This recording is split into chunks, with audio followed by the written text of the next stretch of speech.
সুধী আসসালামু আলাইকুম। আমার নাম ইমদাদুল হক। আমার বাড়ি গাইবান্ধা জেলার গোবিন্দগঞ্জ উপজেলা ২ নং কাটাবাড়ি ইউনিয়ন ফুলাহার গ্রাম। আমি আজকে এই মোবাইলের ক্যামেরার সামনে হাজির হওয়ার কারণ ২০০০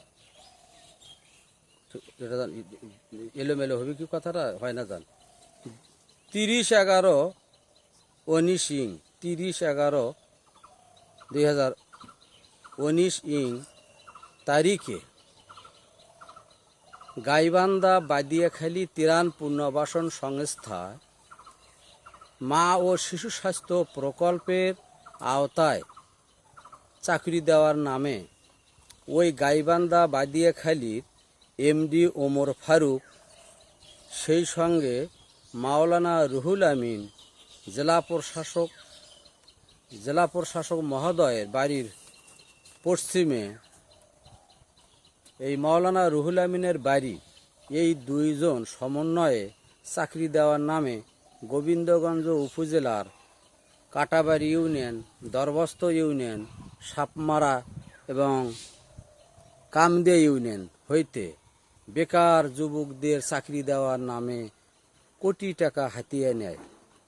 এরপরে সে কামদে ইউনিয়নে চকমানিকপুর ফাজিল মাদ্রাসায় ওই এমডি ওমর ফারুক, রানা, তারপরে আপনার হচ্ছে এই রুহুল আমিন, অনেক অফিসার সেখানে পরীক্ষাও নেয়। পরীক্ষা নিয়ে তাদেরকে নিয়োগপত্র দেওয়া হয়, খাতাপত্র দেওয়া হয়, ব্যাগ দেওয়া হয়, গোবিন্দগঞ্জ সরবরাহ ডিগ্রির পাশে অফিসও করা হয়। কিন্তু আজ পর্যন্ত সেই চাকরির কোনো বেতন নাই। তারপরে যাদের কাছ থেকে এই টাকাগুলি হাতিয়ে নিয়ে চাকরি দিয়েছে সেই টাকাও ফেরত দেয় না। এই নিয়ে গাইবান্ধা সদর থানায় একখানা অভিযোগ করা হয়েছে, গোবিন্দগঞ্জ উপজেলাতেও একখানা অভিযোগ করা হয়েছে এবং নিয়োগপত্রের কপিও এখানে আমার হাতেই আছে, যাহা মোবাইলের ক্যামেরায় উঠানো হচ্ছে।